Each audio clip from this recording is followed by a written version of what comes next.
कक्षा 12 सामान्य हिंदी अध्याय 3 गद्य से फिर से एक बार आपका विवेश एजुकेशन पॉइंट में स्वागत है। तो कहते हैं कि लेसन का शीर्षक है रॉबर्ट का नर्सिंग होम। ये जो रॉबर्ट का नर्सिंग होम है, यह शीर्षक लेखक ने इस आधार पर दिया है कि यह नर्सिंग होम जो है इंदौर शहर में स्थित है और इस इंदौर शहर में स्थित इस नर्सिंग होम का वर्णन बड़े ही रोचक ढंग से लेखक करता है। फिर उसके पहले कि इसके लेखक कौन है, इन्होंने इनका जीवन परिचय एक नजर में जरूर देखें। तो कहते हैं लेखक कन्हैयालाल मिश्र, इसके लेखक हैं कन्हैयालाल मिश्र। इनकी उपाधि ये लगाए थे प्रभाकर की।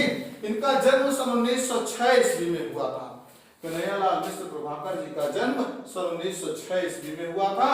जन्म स्थान है देवबंद सहारनपुर जिले में। सहारनपुर जिले में एक स्थान पड़ता है जो देवबंद के नाम से जाना जाता है। इनके पिता का नाम है पंडित रामादत्त मिश्र। कृतियां इनकी आकाश के तारे, धरती के फूल, माटी हो गई सोना, अर्थात प्रकृति से जुड़े हुए लेखों के लिखने के ही आदि थे। इन्होंने हमेशा प्रकृति से जुड़कर ही अपने निबंध, अपने लेख तैयार किए और एक रिपोर्ट जो कि आपका लेसन इनके द्वारा यहाँ लिखा गया वो एक रिपोर्टाज है, एक रिपोर्ट है, एक प्रेस रिपोर्ट के रूप में लिखे हैं। इनकी शैली क्या है? तत्सम प्रधान है, शुद्ध साहित्यिक खड़ी बोली है और इनकी मृत्यु सन 1965 ईस्वी में हुई। 1995 ईस्वी में इनकी मृत्यु हो गई थी। इनकी मृत्यु सन 1995 ईस्वी में हुई थी और ये नया जीवन और विकास समाचार पत्र का संपादन भी कुछ दिनों तक करते रहे। कुछ दिनों तक अपने साहित्यिक जीवन में नया जीवन और विकास नामक समाचार पत्र का ये संपादन करते रहे। हमने आपसे बताया कि अपनी कृतियों में प्रकृति से जुड़े हुए लेखों को लिखने की ही आदत इनके मन में समाई थी। जितने भी लेख लिखे हैं सभी लेखों में किसका वर्णन किए हैं? प्रकृति का वर्णन किए हैं। वो भी किस प्रकार से? बड़े रोचक ढंग से लिखे हैं। इनका जन्म एक ब्राह्मण परिवार में हुआ था और इसके साथ ही ये जो रॉबर्ट का नर्सिंग होम जो आपकी क्लास में, आपकी कक्षा में संकलित है, आपकी पुस्तक में, पाठ्य पुस्तक में संकलित है, यह इंदौर शहर में स्थित था। हमने आपको बताया इंदौर शहर में स्थित है। और सबसे मजे की बात तो ये थी कि जो दो विश्व युद्धों में भाग ले चुके देश थे, एक फ्रांस था तो दूसरा जर्मनी था, और उन दोनों देशों की एक एक परिचारिकाएं जो आजीवन किसी की सेवा का व्रत ले रखी थी, दोनों एक ही जगह काम करती हैं, एक ही नर्सिंग होम में काम करती हैं। दोनों का काम एक था, लक्ष्य एक था, साधन एक था, साध्य एक था। इसमें कहीं से कोई अलग अलग कोई मतलब अलगाव नहीं था। लेकिन है क्या कि दोनों कैसे हैं? दोनों एक दूसरे के विरोधी देशों से मिलान करते हैं। दोनों का एक दूसरे विदेशी देशों से मतलब शत्रु के देशों से एक दूसरे के शत्रु हैं। दोनों देश फ्रांस जर्मनी का शत्रु है क्योंकि दोनों विश्व युद्धों में दोनों एक दूसरे के आमने सामने होकर लड़े थे। आज दोनों देशों की कन्याएं, दोनों देशों की दो एक परिचारिका का कार्य करने के उद्देश्य से यहाँ इंदौर के रॉबर्ट नर्सिंग होम में आती हैं। आते हैं, तीनों का नाम भी देखते हैं। एक है मदर टेरेसा, दूसरा है मदर मार्गरेट, तीसरी sister Christ help, mother Margaret और मदर टेरेसा, ये तीन हैं। और आपसे बताएं ये जितने ही हैं, जो भी मानवता के पोषक हैं, जो भी मानवता की सेवा करने वाले हैं, जो भी एक दूसरे की सेवा का भाव लेकर के तीनों आए हैं, इन तीनों का लक्ष्य क्या है? दुखितों को हंसाना, पीड़ितों की सेवा करना, उनकी सेवा के साथ साथ उन्हें आनंदित करना। और वह आनंद किस प्रकार का है? वह आनंद भी एक प्रकार का अलौकिक आनंद है, जिस आनंद की अनुभूति कर पाना एक सामान्य मनुष्य के लिए बड़ा ही दुर्लभ है। वह आनंद की अनुभूति, सेवा भाव से उत्पन्न हुई आनंद की अनुभूति वही कर सकता है जो भारतीय संस्कृति से मिल करके भारतीय सभ्यता से जुड़ करके जो वसुधैव कुटुंबकम के भाव को जानता हो, जिसके मन में हिंसा का अर्थ स्वार्थ हो, अहिंसा का अर्थ त्याग हो, वही इस भाव को जान सकता है, वही इस आनंद को पा सकता है, वही उस मानवता के तथ्य को पूर्ण रूप से प्राप्त कर सकता है। तो वही यहाँ बड़े ही मार्मिक ढंग से, बड़े चतुराई पूर्ण ढंग से ईसाई धर्म के साथ, और वो भी मानवता का समन्वय करके इन्होंने अर्थात हमारे प्रभाकर मिश्र जी ने इसका वर्णन किया है। रॉबर्ट का नर्सिंग होम कहते हैं कि पर मानवता के आंगन में समर्पण और प्राप्ति का अटूट समन्वय देखा है। कहते हैं मानवता का आंगन है। आंगन किसका बना है? मानवता का। आप कल्पना करो, मानवता का आंगन केवल भारत भूमि पर ही पल्लवित होता है, भारत भूमि पर ही पुष्पित पल्लवित होता है। बाकी मानवता का आंगन तो भारतीय संस्कृति के समावेश से कहीं भी हो सकता है, लेकिन यहाँ अधिक मिलता है। कहते प्राप्ति का अटूट समन्वय है। कोई अपनी पीड़ा से किसी को पाने के प्रयास में है, कोई क्या करता है, खुद दुखी है लेकिन अपने लक्ष्य को साधने के चक्कर में है कि मैं दुख पा करके, कष्ट सह करके भी अपने साध्य को पा लिया तो मेरे जीवन का की सार्थकता है।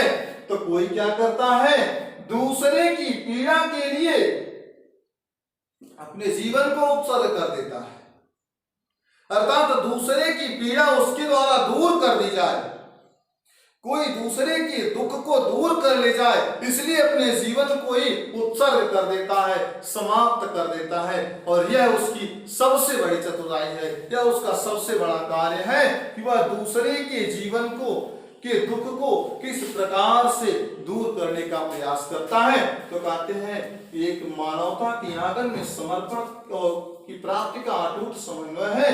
कोई अपनी पीड़ा से किसी को पाए तो कोई किसी दूसरे की पीड़ा को दूर करने के लिए खुद को उत्सर्ग कर देता है, खुद को समाप्त कर देता है। फिर कहते हैं यह किस दीपक की ज्योत है, यह ज्योत, यह जो चमक है वह किस दीपक की चमक है, किस दीपक की लौ जल रही है, जो क्या करती है, जो कितनी ही अधिक उत्फुल्लमयी है, लक्ष्यदर्शी जीवन की, जागरूक जीवन की, मुस्कानमयी है, उतनी ही अधिक प्रसन्नता से युक्त है। लेकिन है क्या, किसी दीपक की ज्योत के समान है, किसी दीपक के प्रकाश के सदृश है। और वह प्रकाश किस प्रकार का है, मानवता का है, समर्पण का है, सेवा का है। जैसा कि प्रसाद जी ने भी 2 पंक्तियों में छोटा सा लिखा था अपनी कविता में, श्रद्धा और मनु में, समर्पण लो सेवा का साथ, सदर संस्कृत का यह पतवार, आज से यह जीवन उत्सर्ग इसी पत्तल में विगत विकार। कहते हैं कि समर्पण क्या है, सेवा का सार तत्व है। कुछ समर्पित कर देना, कुछ किसी को अर्पित कर देना क्या है, जीवन का सबसे बड़ा सार तत्व है। और वो भी क्या अर्पित कर देना, अरे सबसे बड़ी बात तो किसी की सेवा अर्पित कर देना, किसी को कुछ मदद कर देना। और वह मदद उस समय जब वह पीड़ामय जीवन जी रहा हो, जब वह एक प्रकार की पीड़ा से ग्रसित हो, किसी प्रकार की पीड़ा से युक्त हो और उसकी पीड़ा को दूर करने का प्रयास किया जा रहा हो, तब उस समर्पण में, जब वह पीड़ा के अपने दुख के समय में समर्पण का इच्छुक हो, तब तो कहते हैं यह दीपक की ज्योत है। किस दीपक की ज्योत है, अर्थात इस दीपक की चमक कैसी है, उस नर्सिंग होम में, यानी उस नर्सिंग होम के अंदर रहने वाले सिस्टर क्रिस्टेल, मदर मार्गरेट और मदर ट्रेजा, ये तीनों लोग एक दूसरे से अलग हैं। एक दिन मदर ने देखा, ट्रेजा जी ने देखा क्या कि एक बहुत अधिक पीड़ा से ग्रसित है, तो उसके लिए ईश्वर से प्रार्थना की। जब वह कुछ संतुष्ट हुआ, कुछ उसके दुख कम हुए, तो उसने कहा मदर कल फिर, तो मदर ने मुस्कुरा के उत्तर दिया था, नहीं, कल उसके लिए जो और अधिक पीड़ा में होगा, अर्थात जो तुमसे भी अधिक पीड़ा में होगा, तो उसके लिए, यानी जो दूसरों के लिए, ये नहीं किसी एक विशेष व्यक्ति, किसी विशेष पर्सन के लिए नहीं, किसी विशेष व्यक्ति के लिए नहीं, बल्कि वैसा व्यक्ति जो चाहे जो भी हो, जिसकी कोई पहचान न हो, पहचान सिर्फ इतनी को मानव है, उसी मानव के लिए, मानवता की पहचान बनाने के लिए मदर ने मुस्कुरा के उत्तर दिया था कि अगले दिन की प्रार्थना उसके लिए जो अधिक पीड़ित होगा। अब इससे स्पष्ट और क्या हो सकता है कि आखिर वो पीड़ा, वो दुख जो दूसरा व्यक्ति सह रहा है और उसकी सुखी की कामना, उसके सुख प्राप्त की कामना कौन कर रहा है? एक परिचारिका कर रही है। ये तीनों एक दूसरे, तीनों की उम्र में बड़ा बेमेल था। वहां जो जितनी ही अधिक बूढ़ी थी उतनी ही अधिक उत्फुल्लमयी, मुस्कानमयी थी। जितनी ही अधिक जिसका अनुभव था वो उतना ही ज्यादा एक दूसरे को हंसाते हुए, जादू की पुड़िया की तरह हंसाते हुए चलता था। जैसे आप देखो ना, कोई जादूगर आता है, कुछ देता नहीं, कुछ देता है नहीं देता, बल्कि मन के भावों को तितर बितर करके मन में हंसी का भाव भर देता है। जादूगर क्या करता है? बस ऐसे अपने इशारों से कुछ ऐसा खेल, ऐसा अलौकिक, ऐसा अद्भुत दृश्य उत्पन्न करता है कि मन के सारे दुख एक बार के लिए चले जाते हैं उस अलौकिक दृश्य को देखकर, और उसी में मन जाके बार बार कल्पना करता है, बार बार ठोकर करता है स्थिर होकर के कि आखिर ये है आश्चर्य कहां से आया, इस आश्चर्य का जनक कैसे, जन्म कैसे हुआ, यह किस तरह से हथेली का स्पर्श भी नहीं है, ऊपर सामान रुका पड़ा है, हथेली तो कुछ दूरी पे लगी है, हाथ में चाक है नहीं, फिर भी लिखे जा रहा है। ये जादूगर का क्या है? तो वही जादूगरी, अर्थात वही, हाथ में कोई दवा नहीं, कोई इंजेक्शन नहीं, लेकिन बस चलते चलते पीड़ित और कराहते हुए मरीज के पास पहुंचकर उसे हंसा देना, ये किस इंजेक्शन से कम पड़ता है, किस औषधि से कम पड़ता है? यानी ये स्पष्ट हो जाता है कि दुख और सुख क्या है? मन के विकल्प है।